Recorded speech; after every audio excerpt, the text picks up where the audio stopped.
ഞാനിപ്പോൾ ഉള്ളത് ചാർമിനാറിൻ്റെ ഫ്രണ്ടിലാണ്. എന്തൊരു തിരക്കാട് നോക്കിയിട്ട് അടുത്ത്.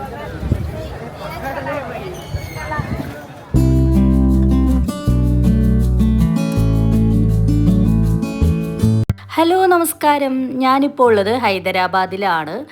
ചാർമിനാർ പോകാൻ വേണ്ടിയിട്ട് ഊബർ ബുക്ക് ചെയ്യാൻ വേണ്ടി ഇങ്ങനെ വെയിറ്റ് ചെയ്ത് നിൽക്കുകയാണ്.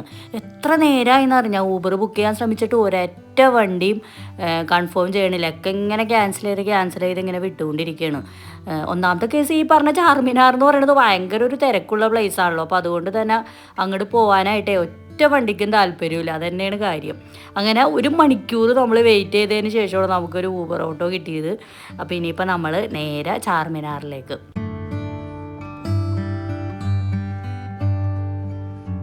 ഹൈദരാബാദിൽ മസ്റ്റായിട്ട് കണ്ടിരിക്കേണ്ട ടൂറിസ്റ്റ് പ്ലേസിൽ ഒന്നാണ് കേട്ടോ ഈ ചാർമിനാർ എന്ന് പറയുന്നത്. അപ്പോൾ ഈ ഒരു ടൈമിൽ ചെന്നാലും അവിടെ അത്യാവശ്യം കാണാനുള്ളതൊക്കെ ഉണ്ടാവും. അതുകൊണ്ടാണ് നമ്മൾ ഇന്നിപ്പോൾ അങ്ങോട്ട് പോകാമെന്ന് വിചാരിച്ചത്. ഏതായാലും ഹൈദരാബാദ് വന്നതല്ലേ, അപ്പോൾ ഒന്ന് അവിടെയും കൂടി ഒന്ന് കറങ്ങിയിട്ടൊക്കെ പോരാലോ എന്ന് വിചാരിച്ച്. ഞാൻ പറഞ്ഞില്ലേ ഞാൻ ഇതിനു മുമ്പ് ഹൈദരാബാദ് വന്നിട്ടുണ്ടെന്ന്. അന്ന് ഞാൻ ഓൾറെഡി ചാർമിനാർ കണ്ടതാണ്, പക്ഷെ അത് പകലായിരുന്നേ. അപ്പോൾ ഇത്തവണ വന്നപ്പോൾ തോന്നിയ ഒന്ന് അവിടെയും കൂടി ഒന്ന് കാണാലോ എന്ന് വിചാരിച്ചാണ് ഈ പോക്ക്. നമ്മളിപ്പോൾ ഇവിടുന്ന് ഈ ചാർമിനാറിലേക്ക് ഏകദേശം 1 മണിക്കൂർ യാത്രയുണ്ട് കേട്ടോ. അപ്പോൾ അതുകൊണ്ട് തന്നെ ഈ ഓട്ടോയിലൂടെ പോകാമെന്ന് പറഞ്ഞു കഴിഞ്ഞാൽ ഭയങ്കര രസകരമായിരുന്നു. രസകരമെന്ന് പറഞ്ഞു കഴിഞ്ഞാൽ വേറെ ഒന്നുമല്ല, ഒന്നാമത്തെ കേസ് ഭയങ്കര തിക്കും തിരക്കും. അതിൻ്റെ ഇടയിൽ കൂടെയൊക്കെ ഈ വണ്ടിയും കൊണ്ടൊക്കെ ഇങ്ങനെ പോകുമ്പോൾ കാണാനൊക്കെ രസമൊക്കെ തന്നെയാണ്. പക്ഷെ അതിൻ്റെ കൂടെ തന്നെ നമുക്ക് പേടിയും തോന്നും കേട്ടോ. അത്രയ്ക്ക് ഭയങ്കര സാഹസികമായിട്ടാണ് ആ ചേട്ടൻ ആ വണ്ടി ഓടിച്ചുകൊണ്ടിരിക്കുന്നത്. പിന്നെ ഏറ്റവും രസം എന്താണെന്ന് വെച്ചാൽ ഇത്ര തിരക്കിൻ്റെ ഇടയിൽ കൂടി വണ്ടി ഓടിക്കണ്ടെങ്കിൽ പോലും ആ ചേട്ടൻ ഫോണിൽ സംസാരിച്ചുകൊണ്ടാണ് യാത്ര. സ്പീക്കറിലും ഒക്കെ ഇങ്ങനെ, പിന്നെ അതുപോലെ തന്നെ ഹെഡ്ഫോണൊക്കെ വെച്ചിട്ട് തന്നെയാണ് പുള്ളിക്കാരൻ ഡ്രൈവ് ചെയ്തുകൊണ്ടിരിക്കുന്നത്. എന്തായാലും അതൊക്കെ കാണുമ്പോൾ മനുഷ്യനൊരു അതിശയമൊക്കെ തോന്നും.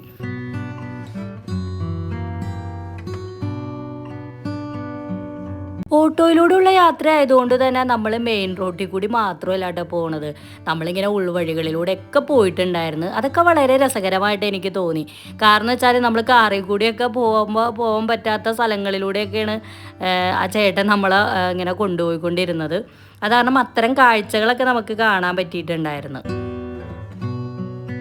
ഇതേ കണ്ടില്ലേ, ഈ ഓട്ടോയൊക്കെ നോക്കിക്കണ്ടേ മുട്ടി എന്നുള്ള രീതിയിലാണ് പല വണ്ടികളും പോകുന്നത്. 1 ഇഞ്ച് സ്ഥലമില്ലാത്ത രീതിയിലാണ്. അതിന് മാത്രം വണ്ടികളാണ് കേട്ടോ ഈ ഹൈദരാബാദ്. പിന്നെ മാത്രമല്ല റോഡിന് അത്രക്കുള്ള വീതിയൊക്കെ ഉള്ളൂ. ഇപ്പോൾ അതേ നമ്മളിപ്പോൾ ഒരു ഉള്ളുവഴികളിലൂടെയാണ് കേട്ടോ പോയിക്കൊണ്ടിരിക്കുന്നത്. ഇവിടെ കുഞ്ഞു കുഞ്ഞു കടകളും വീടുകളും ഒക്കെ നമുക്ക് കാണാൻ സാധിച്ചിട്ടുണ്ടായിരുന്നു. ഈ വഴി എന്നൊക്കെ പറഞ്ഞാൽ ഭയങ്കര ചെറിയ വഴിയാണ്. ഇതിലൂടെയൊന്നും കാറൊന്നും പോകൂല. പക്ഷേ ഈ ഓട്ടോ ആയതുകൊണ്ടാണ് നമുക്ക് ഈ വഴിയിലൂടെയൊക്കെ പോകാനും ഇത്തരം കാഴ്ചകളൊക്കെ കാണാനും സാധിച്ചിട്ടുണ്ടായിരുന്നത്. ഹൈദരാബാദ് വന്നതിന് ശേഷം മഴയോട് മഴയാണ്ട്. ഇപ്പം തന്നെ നമ്മൾ ഊബർ ബുക്ക് ചെയ്യണ നേരത്തൊക്കെ നല്ല മഴയായിരുന്നു. ഭാഗ്യത്തിനാണ് മഴ ഒന്ന് നിന്നത്. ചാർമിനാർ ചെന്നാലും ബുദ്ധിമുട്ടാവോ, മഴ കൊണ്ട് അവിടെയൊക്കെ വല്ലതും കാണാൻ പറ്റുമോ എന്നൊക്കെ ഒരു ടെൻഷൻ ഉണ്ടായിരുന്നു. പക്ഷേ എങ്കിൽ ഭാഗ്യത്തിന് മഴ ഇപ്പോൾ ഒന്ന് കുറഞ്ഞ് കിട്ടിയിട്ടുണ്ട്. ഇനിയിപ്പോൾ എങ്ങനെയെന്ന് ആക്കറിയാം. അവിടെ ചെന്ന് കഴിഞ്ഞാൽ മഴയാണെങ്കിൽ നമുക്ക് അവിടെയൊന്നും ഇറങ്ങി നടക്കാനോ ഒന്നും പറ്റൂല.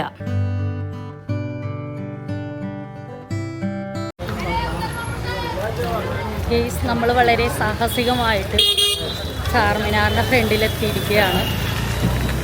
അങ്ങനെ ആ മുമ്പിൽ കാണുന്നതാണ് ചാർമിനാർ. നമ്മൾ അങ്ങോട്ട് നടന്നുകൊണ്ടിരിക്കുകയാണ്. ഭാഗ്യത്തിന് മഴയൊന്നുമില്ല. 2 സൈഡിലും ഫുള്ള് കടകളാണ് കേട്ടോ.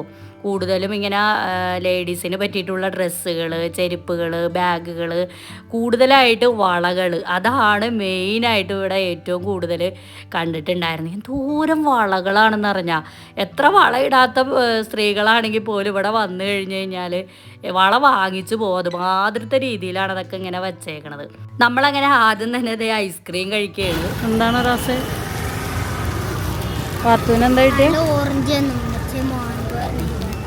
Orange mango.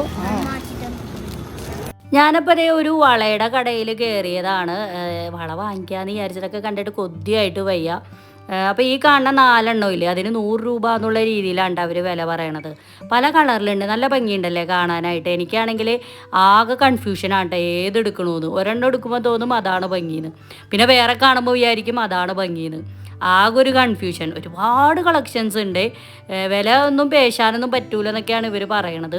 പിന്നെ ഈ ഭാഗത്തേക്ക് വന്നപ്പോഴത്തേനും കുറേ കുപ്പിവളകളൊക്കെ നമ്മൾ കണ്ടിട്ടുണ്ടായിരുന്നു. പ്ലെയിൻ ആയിട്ടുള്ളതും ഡിസൈൻ ആയിട്ടുള്ളതൊക്കെ ആയിട്ടുള്ള പല ടൈപ്പ് കുപ്പിവളകൾ. അങ്ങനെ ഞാനും കുറച്ചൊക്കെ വാങ്ങിയിട്ടുണ്ടായിരുന്നു. കളറിലായിരുന്നു ആകെ ഒരു കൺഫ്യൂഷൻ. ഒരുപാട് കളേഴ്സ് കാണുമ്പോൾ ആകെ ഒരു അങ്കലാപ്പാണ്. ഇതാണ് കുപ്പിവളകളുടെ ഒരു കളക്ഷനൊക്കെയാണ് കേട്ടോ. ഇത് പല മോഡലിലുള്ള കുപ്പിവളകളൊക്കെ കാണാൻ കഴിഞ്ഞിട്ടുണ്ടായിരുന്നു. അതൊക്കെ വാങ്ങിയതിന് ശേഷം നമ്മൾ പഞ്ഞിമിഠായി ആണ്ടോ ഇനി വാങ്ങിക്കണത്. ഈ സ്ട്രീറ്റിലാണെങ്കിൽ എന്തോരം ഐറ്റംസാണ്, ഫുഡ് ഐറ്റംസുകളൊക്കെ ഒരുപാടുണ്ട്. അപ്പോൾ എല്ലാം ഒന്നും വാങ്ങിയൊന്നുമില്ല, കുറച്ച് ഐറ്റംസുകളൊക്കെ കാണുമ്പോൾ കൊതി തോന്നണതൊക്കെ ഇങ്ങനെ വാങ്ങിയിട്ടുണ്ടായിരുന്നു. അങ്ങനെ പഞ്ഞിമിഠായി നമ്മൾ വാങ്ങിച്ചിരിക്കുകയാണ്.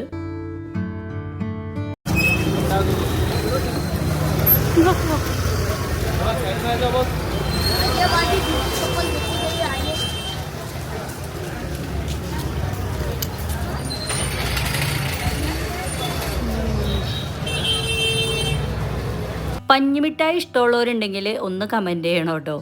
അതൊക്കെ ഇഷ്ടമല്ലാത്ത ആരാണുള്ളതിൽ, എല്ലാവർക്കും ഇഷ്ടമായിരിക്കും അതൊക്കെ. അങ്ങനെ നമ്മൾ ചാർമിനാറിനോട് അടുത്തുകൊണ്ടിരിക്കുകയാണ്. കുറേ ഇങ്ങനെ നടന്ന് ഇവിടെ അടുത്തെത്തി.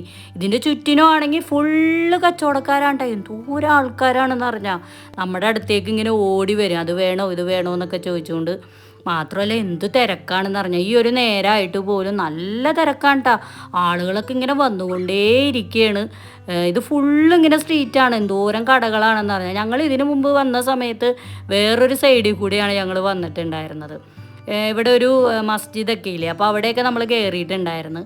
അന്നൊന്നും പിന്നെ പകലായതുകൊണ്ട് വേറൊരു മോഡലായിരുന്നു. ഇപ്പോൾ ഈ രാത്രി ആയതുകൊണ്ട് ഫുള്ള് ലൈറ്റൊക്കെ ഇട്ട് വേറൊരു വൈബാണ്ടോ.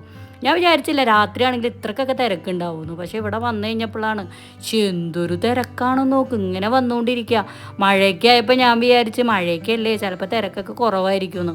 പക്ഷേ ഒരു രക്ഷയില്ലാന്നേ, മഴയൊന്നും ഒരു പ്രശ്നമേ അല്ല. എന്താണ് തിരക്ക്, ദൂരം കച്ചവടക്കാരാണ്. നമുക്കിതൊക്കെ കാണുമ്പോൾ വാങ്ങിക്കണമെന്നൊക്കെ തോന്നും. അങ്ങനെ കുറച്ച് സാധനങ്ങളൊക്കെ നമ്മൾ വാങ്ങിയിട്ടുണ്ടായിരുന്നു കേട്ടോ. ഇവിടെ വരുന്നവരൊക്കെ ചാർമിനാറിൻ്റെ ഫ്രണ്ടിൽ നിന്ന് ഫോട്ടോ എടുക്കുക എന്നുള്ളത് ഒരു പതിവാണ്. പക്ഷേങ്കിൽ ഭയങ്കര പാടാണ്. ഈ തിരക്കിൻ്റെ ഇടയിൽ നിന്ന് ഫോട്ടോസൊക്കെ എടുക്കുക എന്ന് പറഞ്ഞു കഴിഞ്ഞാൽ ഭയങ്കര ബുദ്ധിമുട്ടാണ്. ഞാനും കുറേയൊക്കെ എടുക്കാനൊക്കെ ശ്രമിച്ച് നോക്കി, പക്ഷേ ശരിക്കൊന്നും കിട്ടിയിട്ടൊന്നും ഉണ്ടായിരുന്നില്ല. എന്തായാലും വീഡിയോയിൽ ഞാൻ ചെറുതായിട്ടൊക്കെ ഒന്ന് പകർത്തിയിട്ടൊക്കെ ഉണ്ട്. അങ്ങനെ നമ്മൾ ആ ചാർമിനാറിൻ്റെ ഓപ്പോസിറ്റ് ഡയറക്ഷനിലേക്ക് അങ്ങനെ നടന്നുകൊണ്ടിരിക്കുകയാണ്. ഇവിടെയും ഒരുപാട് കടകളുണ്ട്. നമ്മൾ വന്ന സൈഡിൽ കൂടെ അല്ല ഇപ്പോൾ പോണത്. ഇപ്പം നമ്മളൊരു ബാഗ് കടയിൽ വന്നേക്കാണ്. ഇവിടെ ഒരുപാട് ബാഗുകളൊക്കെ ഉണ്ട്, ചെറുതും വലുതുമായിട്ടുള്ള 200-300 രൂപ എന്നൊക്കെയാണ് അവരവിടെ എഴുതി വെച്ചേക്കണം. പക്ഷേ ഇത്തരം കച്ചവടക്കാരോടൊക്കെ നമ്മൾ വില പേശിക്കഴിഞ്ഞാൽ അവർ വിലയൊക്കെ കുറക്കും. നമ്മൾ ആ വളക്കടയിൽ പോയില്ലേ, അവരൊന്നും ഒട്ടും കുറക്കണേ ഉണ്ടായിരുന്നില്ല. അവിടെ നിന്നൊക്കെ പറഞ്ഞാൽ ഇങ്ങനെ കടയായിട്ടൊക്കെ ഇരിക്കണമല്ലേ, അപ്പോൾ അവരൊന്നും ഒട്ടും കുറക്കണുണ്ടായിരുന്നില്ല. അങ്ങനെ നമ്മൾ അവിടെ നിന്ന് കുറച്ച് സാധനങ്ങൾ വീണ്ടും വാങ്ങിയിട്ടുണ്ടായിരുന്നു. എന്തൊക്കെയാണ് വാങ്ങിയതെന്നൊന്നും ഞാനിനിപ്പോൾ കാണിക്കണമൊന്നുമില്ല കേട്ടോ. അങ്ങനെ കാണുന്ന കുറച്ച് സാധനങ്ങളൊക്കെ നമ്മളിങ്ങനെ വാങ്ങി. പ്രത്യേകിച്ച് നമ്മൾ ലേഡീസൊക്കെ ആകുമ്പോൾ നമ്മുടേതായ എന്തെങ്കിലുമൊക്കെ ഐറ്റംസുകളൊക്കെ കാണുമ്പോൾ നമ്മളിങ്ങനെ വാങ്ങി പോകുമല്ലോ.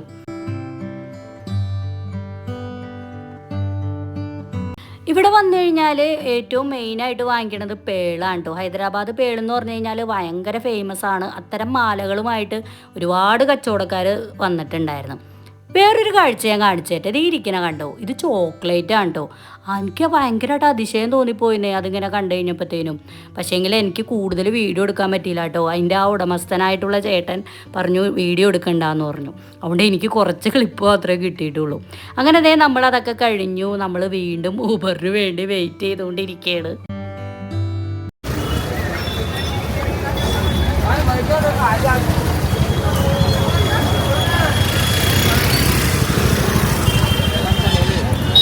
തിരിച്ചുള്ള യാത്രയിൽ നമ്മൾ ഊബർ കാറാണ് കേട്ടോ നമ്മൾ ബുക്ക് ചെയ്തിട്ടുണ്ടായിരുന്നത്. ഇനിയിപ്പോൾ ഇവിടുന്ന് 1 മണിക്കൂറിൽ കൂടുതൽ യാത്രയുണ്ട്. അതുകൊണ്ട് തന്നെ നമ്മൾ കാർ എടുക്കാമെന്ന് വിചാരിച്ചു. മാത്രമല്ല മഴ പെയ്യാനുള്ള ചാൻസും ഉണ്ട്. അപ്പോൾ പിന്നെ ഓട്ടോയിൽ പോയാൽ ഭയങ്കര റിസ്ക്കാണ്. എന്തായാലും തിരക്കുകൾ ഇവിടെ കുറയണേ ഇല്ല കേട്ടോ, ഇങ്ങനെ കൂടിക്കൊണ്ടിരിക്കണേ ഉള്ളൂ. നിങ്ങളൊന്ന് നോക്കിക്കട്ടെ എന്തൊരു തിരക്കാണെന്ന്. പിന്നെ മാത്രമല്ല കേട്ടോ, എന്തോരം കച്ചവടക്കാരാണെന്ന് പറഞ്ഞാൽ കിലോമീറ്ററുകളോളമാണ്. നമ്മളിപ്പോൾ ഈ ഒരു കാറിലിരിക്കുമ്പോൾ തന്നെ കാണാം ഒരുപാട് കച്ചവടങ്ങൾ നമുക്കിങ്ങനെ സ്ട്രീറ്റ് പോലെ ഇങ്ങനെ കാണാൻ സാധിച്ചിട്ടുണ്ടായിരുന്നു. എല്ലായിടത്തും നല്ല തിരക്കാണ്ടോ. നമുക്ക് ഇവിടെയൊന്നും വരാൻ പറ്റിയിട്ടൊന്നുമില്ല. കാരണം വെച്ചാൽ നടന്നിങ്ങനെ പോകാനാണെങ്കിൽ ഒരുപാട് നടക്കാനുണ്ട്. ഹൈദരാബാദിലൊക്കെ പർച്ചേസിംഗ് ഒക്കെ താല്പര്യമുള്ളവരുണ്ടെങ്കിൽ എന്തായാലും ഇങ്ങോട്ട് വന്നോളൂ കേട്ടോ. ഇവിടെ ഏറ്റവും കൂടുതൽ നമുക്ക് ഷോപ്പിംഗ് നടത്താൻ പറ്റിയ ഒരു ഏരിയ ആണ്. പക്ഷേ എങ്കിലും ഇവിടെ എത്തിപ്പെടാനാണ് പാട്. ഇപ്പോൾ സ്വന്തം വണ്ടിക്കൊക്കെ വരാമെന്ന് പറഞ്ഞാൽ ചിന്തിക്കാനേ പറ്റൂല. ഇവിടെയൊക്കെ കൊണ്ടുവന്ന് ഇടാനോ പാർക്ക് ചെയ്യാനുള്ളൊരു സൗകര്യമൊന്നും എനിക്കറിയില്ല കേട്ടോ ഉണ്ടോയെന്ന്. പിന്നെ മാത്രമല്ല നമ്മൾ വില ഊബറിനൊക്കെ വരാമെന്ന് പറഞ്ഞാലും ഓട്ടോന് വരാമെന്ന് പറഞ്ഞാലും ഒറ്റ വണ്ടികൾ ഇങ്ങോട്ട് വരില്ല ഇവിടുത്തെ ഈ തിരക്കൊക്കെ കാരണം. ഞങ്ങൾക്ക് അങ്ങനെയാണ്ടോ ഇന്ന് തോന്നിയത്. ഇനിയിപ്പോൾ മറ്റുള്ള ദിവസങ്ങളിലൊക്കെ എങ്ങനെയെന്ന് എനിക്കറിയില്ല. എന്തായാലും എൻ്റെ ഒരു അനുഭവമാണ് ഞാൻ പറയണത്. പക്ഷെ ഇതെങ്ങനെ എത്തിപ്പെടും എന്നുള്ളതാണ് ആകെ ഒരു കൺഫ്യൂഷൻ. ഞങ്ങൾ തന്നെ എന്തോരം നേരം വെയിറ്റ് ചെയ്തതിന് ശേഷമാണ് ഒരു ഊബർ ഓട്ടോ കിട്ടിയത്. ഈ ഒരു ഏരിയ എന്ന് പറയുമ്പോൾ തന്നെ അവർ പറ്റില്ല എന്നാണ് പറയണത്. പിന്നെ മാത്രമല്ല കേട്ടോ, മിക്ക ഡ്രൈവർമാരും ഊബറിലുള്ള റേറ്റിനേക്കാളും കൂടുതൽ പൈസ നമ്മളോട് ചോദിക്കുന്നുണ്ട്. എങ്കിൽ മാത്രമേ ഞങ്ങൾ വണ്ടിയും കൊണ്ട് വരുള്ളൂ എന്നൊക്കെ പറയുമ്പോൾ നമുക്ക് നമ്മുടെ സാഹചര്യം വണ്ടിയിൽ പോയാലേ പറ്റുള്ളൂ. അതുകൊണ്ടിട്ട് നമ്മൾ പിന്നെ അതൊക്കെ ഏൽക്കും, അല്ലാതെ വേറെ നിവൃത്തിയില്ലല്ലോ. എത്ര ബുദ്ധിമുട്ടിയിട്ടാണെങ്കിലും ഈ ഓട്ടോയിലൂടെയുള്ള യാത്ര അടിപൊളി തന്നെയാണ്. ഓട്ടോയിലിരിക്കണ ആ ഒരു കാഴ്ചയും ആ ഇതൊന്നും കാറിലിരുന്ന് കഴിഞ്ഞാൽ കിട്ടത്തൊന്നുമില്ല. നമുക്ക് ഓപ്പണായിട്ട് ഇരുന്ന് പോകുമ്പോൾ നല്ല രസമാണല്ലോ. ഫുള്ള് ഇങ്ങനെ കാഴ്ചയൊക്കെ കാണാനും ഒക്കെ പറ്റും. അടഞ്ഞു മൂടിയിരിക്കണ ഒരു വണ്ടിയിൽ പോകുന്നതിനേക്കാളും കൂടുതൽ നമുക്ക് കാഴ്ചകൾ ആസ്വദിക്കാൻ പറ്റും. അതുകൊണ്ട് തന്നെയാണ് കേട്ടോ നമ്മുടെ ഈ ഒരു ഹൈദരാബാദ് ട്രിപ്പിൽ കൂടുതലായിട്ട് നമ്മൾ ഓട്ടോ തന്നെ തിരഞ്ഞെടുത്തേക്കണത്. അങ്ങനെ ഹൈദരാബാദിലെ ഫസ്റ്റ് ഡേയിലെ കാഴ്ചകളൊക്കെ ഇവിടെ ഇങ്ങനെ അവസാനിച്ചു കൊണ്ടിരിക്കുകയാണ്. നമുക്കിനി നാളെയാണ് കേട്ടോ ബയോമെട്രിക്കിന് പോകേണ്ടത്. ഒരു ഉച്ച സമയമൊക്കെ ആകുമ്പോഴാണ് നമുക്ക് പോകേണ്ടത്. അപ്പോൾ അവിടെ പോകുമ്പോൾ ഉള്ള വിശേഷങ്ങളും ഒക്കെ ഞാൻ എന്തായാലും അടുത്ത വീഡിയോയിൽ പറയാം. ആ ഒരു സ്ഥലത്ത് പോകുമ്പോൾ വീഡിയോ എടുക്കാനൊന്നും പറ്റൂല കേട്ടോ. നമ്മൾ ന്യൂജേഴ്സിയിലുള്ള നമ്മൾ ബയോമെട്രിക്കിനൊക്കെ പോയപ്പോൾ നമുക്ക് വീഡിയോയൊക്കെ ജസ്റ്റൊക്കെ ഒന്ന് എടുക്കാൻ പറ്റിയിട്ടുണ്ടായിരുന്നു. ഈ കാഴ്ച നിങ്ങൾ നോക്കിക്കണ്ടേ, ഈ പോകുന്ന കാറിലെ ഡ്രൈവർ കണ്ടോ, ആ ചേട്ടന് ഫുൾ ടൈം ഫോണിലായിരുന്നു. ഞാൻ ഇത്രയും നേരം പുറത്തെ കാഴ്ചകൾ കാണിച്ചുകൊണ്ടാണ് കേട്ടോ ഇത് കാണിക്കാതിരുന്നത്. പുറം കാഴ്ച കണ്ടു കഴിഞ്ഞപ്പോൾ എനിക്ക് തോന്നി ഇതൊന്നും നിങ്ങളെ കാണിക്കാമല്ലോ. ഈ ഹൈദരാബാദ് വന്നതിന് ശേഷം ഓട്ടോയിലാവട്ടെ കാറിലാവട്ടെ ഏത് വണ്ടിയിൽ യാത്ര ചെയ്യുമ്പോഴും ഇവിടുത്തെ ഡ്രൈവർ ചേട്ടന്മാർ ഫുള്ള് മൊബൈലിലാണ് സംസാരം. ഇങ്ങനെ ഓപ്പണായിട്ട് ഇന്ന് ഇങ്ങനെ സ്പീക്കറിലോ ഹെഡ്ഫോണിലൊക്കെ ഇങ്ങനെ വിളിച്ചുകൊണ്ടിരിക്കും. എന്തായാലും കാഴ്ചകളൊക്കെ നിങ്ങൾക്ക് ഇഷ്ടമായെന്ന് വിചാരിക്കുന്നു. ഇഷ്ടമായാൽ വീഡിയോ ലൈക്ക് ചെയ്യുക, ഷെയർ ചെയ്യുക, കമൻറ്റ് ചെയ്യുക. ഹൈദരാബാദിലെ പുതിയ കാഴ്ചകളുമായിട്ട് നമുക്ക് വീണ്ടും കാണാം. അതുവരേക്കും എല്ലാവർക്കും ബൈ ബൈ.